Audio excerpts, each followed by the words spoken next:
Hi everyone. Let's join John as he inspects and refurbishes the differential.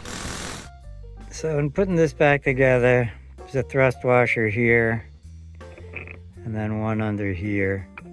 And you gotta jerk it a little bit. I'm gonna need two hands, but this shaft goes in here. These are the new bearings. They're cup shaped, so you can only put them on one way. So this is gonna go in here to the sides, right? These go on the side. And again, it's gonna take some jerking around, but you do it I don't know the sequence, but I'm gonna find out. It's not that hard. But there's a sequence that you gotta kind of put them in there at an angle, and then you'll literally spin these gears to pull these gears into position. So let me get that done. I'll show you.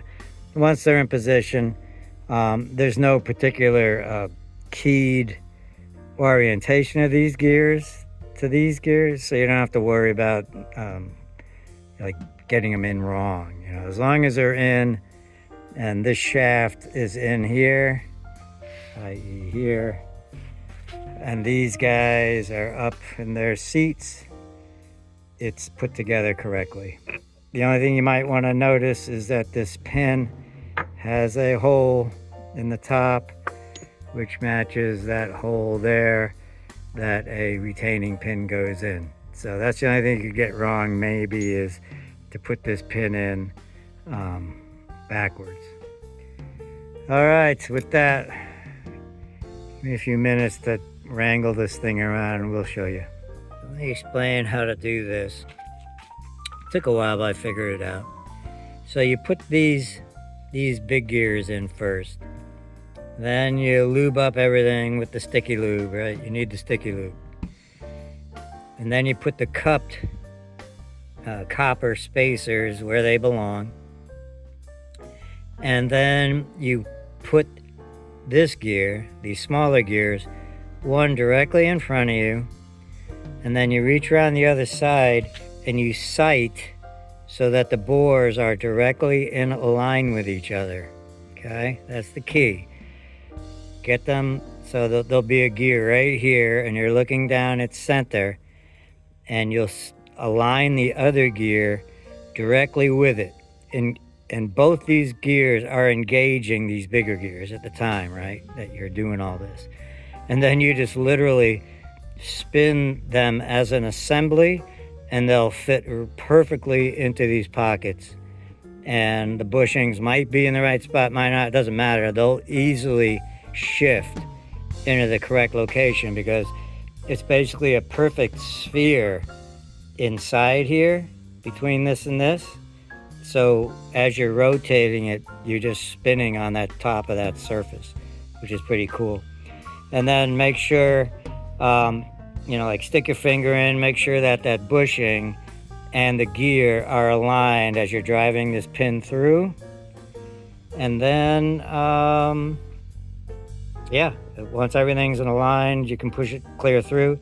Then the last thing to do is to get this pin in, which is not trivial. Where is that now? All right, so let's turn this on its side. So here's the hole.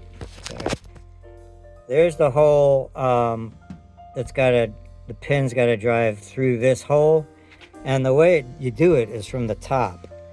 And by the way, you've probably realized it by this point if you've got this taken apart, but the top is where you access that pin. Where's the hole? There's the hole. All right.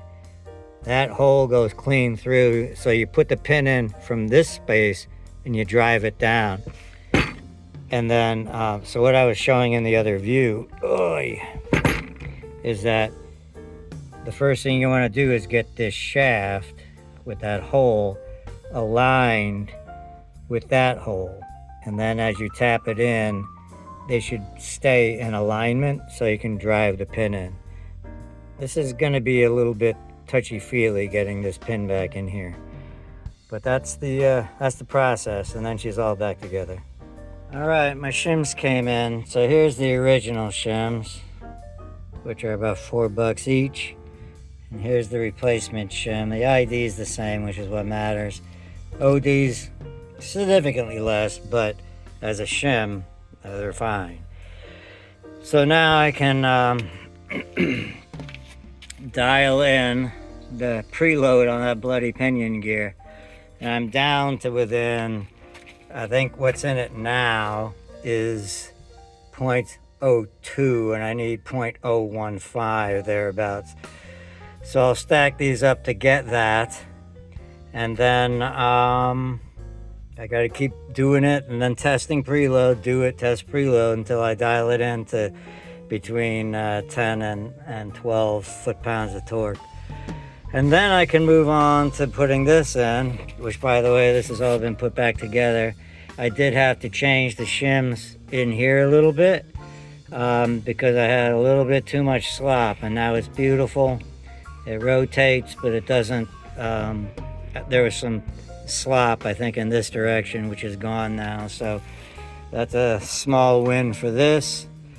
And then I can put this into that and start testing for or checking for the wear pattern on the tooth. All right, so I got to pound this shaft down again so I can get at the spacers in here.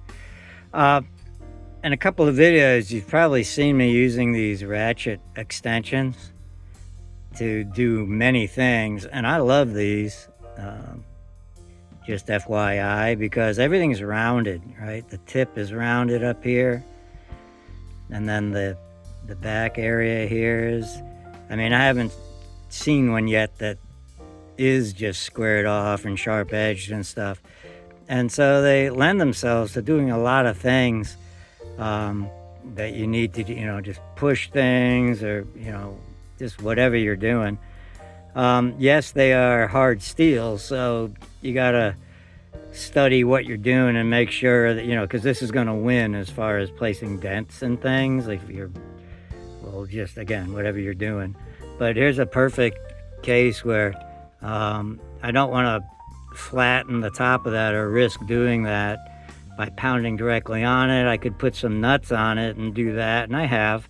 Or I can just get, in this case, the 1/4 inch, just put it right in that centering hole and just tap away at it.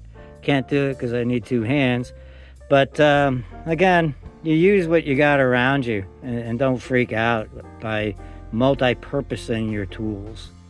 So let me pound this down, get those other shims in, and put it back together one more time and see what the hell. All right, so let's see where we're at now.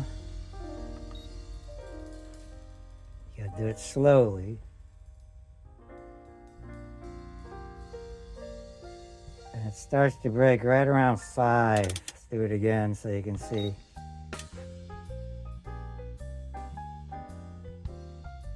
Yeah, 5.5, somewhere in there. So I went from 0.02 to about 0.014. So you can see how touchy this is. I mean, this is unbelievably touchy. How such a small change in the thickness of the spacers can yield such a significant change in the preload. So I'm a little bit low, so I'm gonna go up by 0.01. No, 0.001. And I'm actually gonna call it there because you're also supposed to have the oil seal in here because there is some friction against the oil seal. I can't imagine in the grand scheme of things that affects things that much, but adding 0.001 plus the friction of that oil seal's got to get me close to this range. I mean, I could be doing this all day. So that's where we are. All right, so I got the seal in. So now what has to happen is you got to put this on, and it goes onto here, and it holds with a friction fit onto this collar here, which was kind of creepy because it spins with this flange on the drive shaft. But before I can do any of that, if I can get the right angle on the camera with the shadow. What I'm hoping you'll see is that there's a fairly distinctive gouge or slot or groove, use any word you like, right there, that got worn into this guy by the previous seal. So it's time for another speedy sleeve. So I'll put that on here. You've seen that in my previous video or a couple of videos ago. Anyways, get that on, then get this back together and torqued up. Now right now this is sitting at around 8 pounds of preload, but that's without the seal, and that's with it torqued to 135. By the time I get the seal in and the torque up to 140, that should change significantly. As a matter of fact, since I've got some play, I think 140 is going to be too tight. So you've got play between 135 and 140 to actually dial in to get that preload. And I'm not going to lie to you, where it is now, at 5 pounds, was the previous incarnation, it felt good. It felt tight, but you could, that 5 pounds, things were smooth and nice. At 8, where it is now, it feels like it's too tight. Like if I was doing a bushing on or a bearing on a wheel axle, a trailer axle type of, you want it to be tight by feel, but you want no play, right? That's where you want it to be. This feels like it's too tight. It feels like jagged in there. You can like hear the bearings rolling and stuff in there. And granted, when this is doused with oil and things like that, things should loosen up. But I'm telling you, man, at 8 to 10 pounds, this just doesn't feel nice. But it is to spec, so I'm going with it. And worst case is it ain't right, and I gotta take it apart. So with that, speedy sleeve, lock washer, nut, done. And then I get to move on to putting this bloody thing in there and hope I can get these gears to mesh in some interesting and useful way. All right, gang, speedy sleeve is on. I tell you what, I'm buying stock in this company. This is the best thing since sex. I mean, really. And just FYI, when you look for it online, they range in price from like $20 to I've seen them for like $200 for the same one. So just be real diligent. Amazon price is okay, but I got mine off of eBay, and no problem, came as what they're supposed to be, and I think I paid $20, $25 for them. So, oh my gosh, I mean, I can't find this flange anymore. I'd have to machine it to make it useful again, compared to $25 and 5 minutes to install. I mean, I'm not getting paid for this review, but oh my gosh, you got to start using these things. I'll probably use one on the back of the block, and the old block sitting there. I might use one on the front of the block, meaning the where the crankshaft pulley is. There's a seal there. I'll have to check for wear on the pulley, and I'll have to check for wear on that large. It's just kind of looks like a hockey puck on the back of the block that the tranny fits into. There's a seal there that leaks all the time, so I got to make sure that surface is all cool. But they come in all diameters, and just the greatest thing. Have I said enough about it? So next I have to install this, torque it up, and call it good.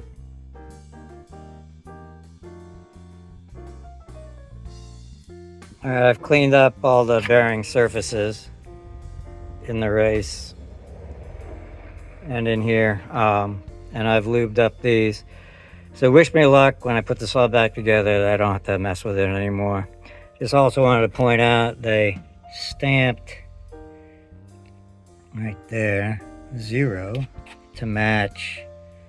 There's a 0 somewhere on here. I can't remember where the hell it is anymore. But anyways, there was a 0 marked on here. So pay attention to that. I help you out a little bit in this hellacious task. She's back together, and I'm on the floor again. So doing nothing to it, which is what I want to do, you'll notice that there is a slight amount of backlash. You hear that? You can kind of see it. Yeah, you can see that. All right, but according to the spec, you're allowed, and this is etched in. They say it's etched into the back side, and it was. So I'm allowed that much backlash. So what I got to do now is, unfortunately, I got to buy one of those rigs where you can mount a micrometer and actually check things like that. It's probably about time I did get one of those, but I've been doing just fine with that one up to this point. The width of, I know the angles aren't good, it doesn't matter, just take my word for it. The width of this gear is much less than the width of that gear, all right, the pinion. So that means you can adjust for these various backlashes and things by moving this one and not really worrying about the distance from the pinion to the center line. So for what it's worth. So I got to figure out what that number is right now. What is that? What does it feel like, John? Does it feel like 0.006? No, anyways, I got to figure out what that is. I got this haunting feeling that it's more than 0.006, which means I've got to ruin these bearings to buy new ones. I've got to buy the shims that go in here. I've got to shift it that way to make it tighter to the pinion and take out the quote slop. So again, we're into that like 250 on the bearings, maybe even more than that. I can't remember. They were really expensive. So let's say 250 on the bearings and another, 10 on the shims, plus, $20 shipping. So these couple of thousandths of an inch are really costly. So you got to kind of weigh that out in your mind depending on what your budget is. And I think I'm trying to do this as reasonably as I can. That's why I'm doing all the labor every step of the way. The only thing I had to pay for was the machining of the block.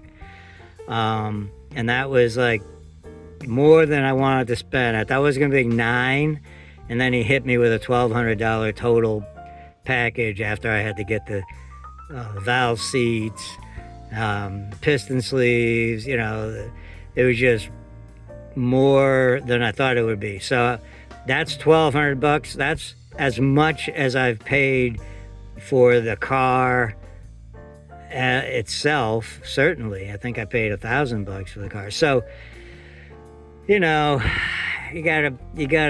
weigh the cost of these things. All right, my gauge came in. Here we go. I don't know if you can see that, but that's damn near on the money. 0.006. Yay! I don't have to mess with the shims. I'm so happy.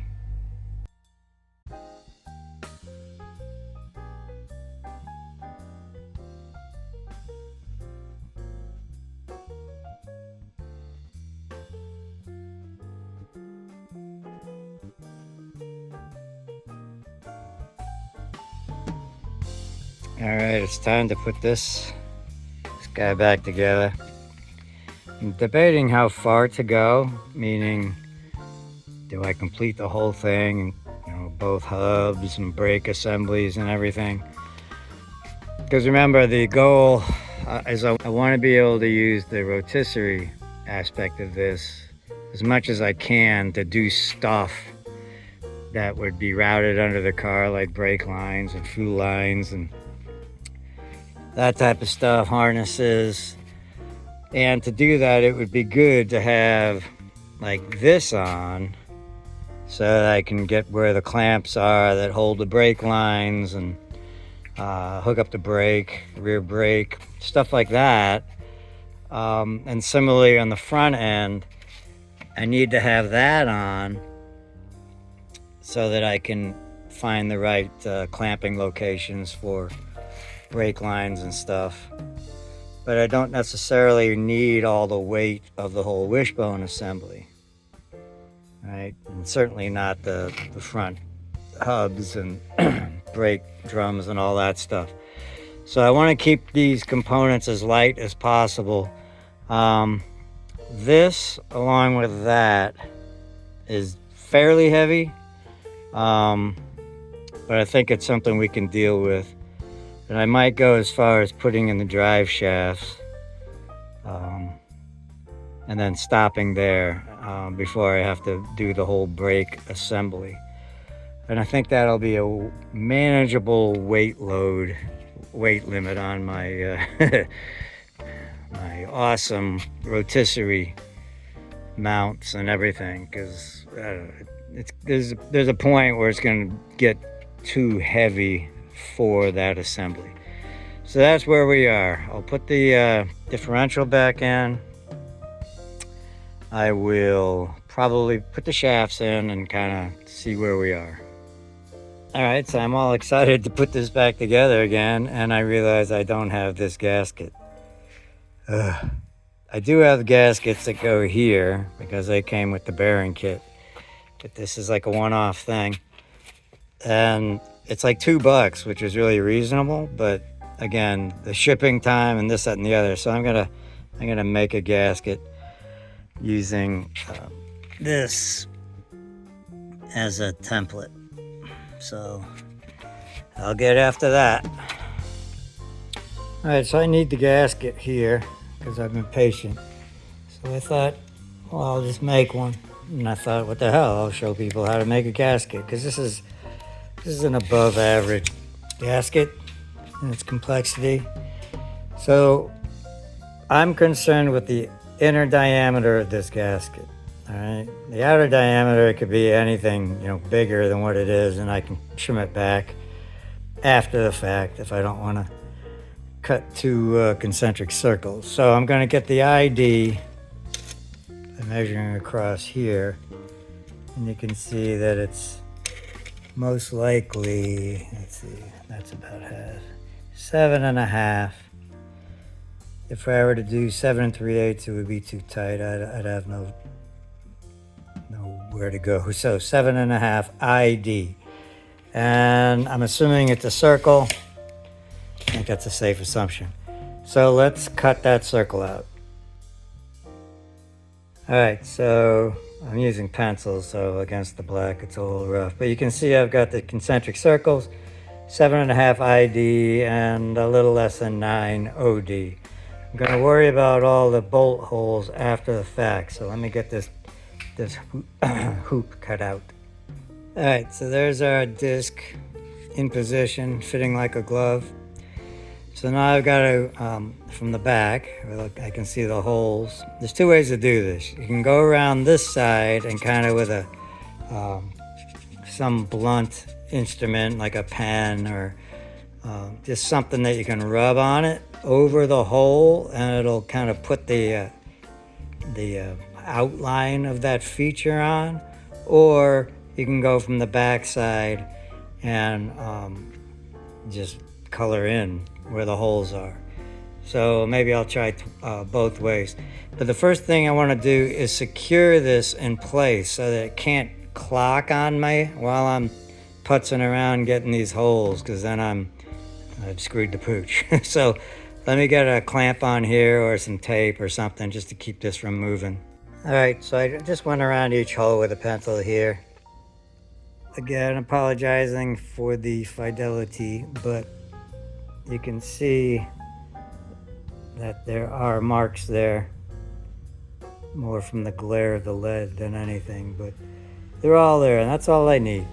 So the next step is to punch these holes out. Now, you can try to cut these out with an X-Acto blade, and that will work fine, but it's gonna be ugly, and it's just gonna be a lot of work to use an X-Acto blade. So you're better off using punches, and I mean, you can get a full set of them for 10 bucks or something, so they're relatively cheap.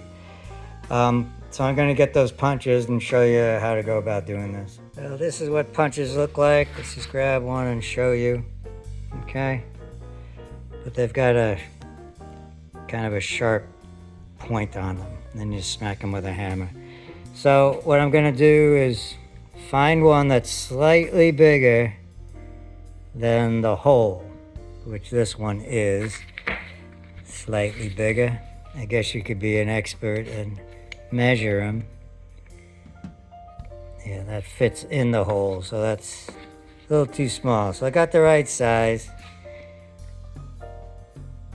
Because you want a little bit of slop, just because the slop of the process. If you do it balls on the hole, then if you're just slightly off from one to the other, it'll be ugly. So so just get close. I'm gonna dial in which one of these is right, but again, doing it one hand is a little rough. You can actually measure it too with the calipers if you want to. And then, you know, all you're gonna do is go over the template, get you something kind of soft behind it, piece of wood, and then just center it and smack it. And we'll show you how that works. So I got bad eyes, but there's one there. Center your punch. Give it a smack. And there's the result of a punched hole. Much easier and cleaner than faffing with an X-Acto knife. All right, so I'm just gonna go around and get the rest of these guys. And there you have it, the finished product. Just didn't save any money, but I saved time. So time is money. So that's an elaborate, no, it's a kind of elaborate gasket, but the process for any other type of gasket's exactly the same. The key to it is these punches, right? Getting the outside shape of any oil pan or whatever is relatively easy to do. It's just getting all the actual bolt holes cut. And these things make easy work of that. Apparently, MGB diffs aren't for the faint at heart. We'll revisit it when we're ready to install the axle hub assemblies and rear brakes. Then we'll install it on our vehicle.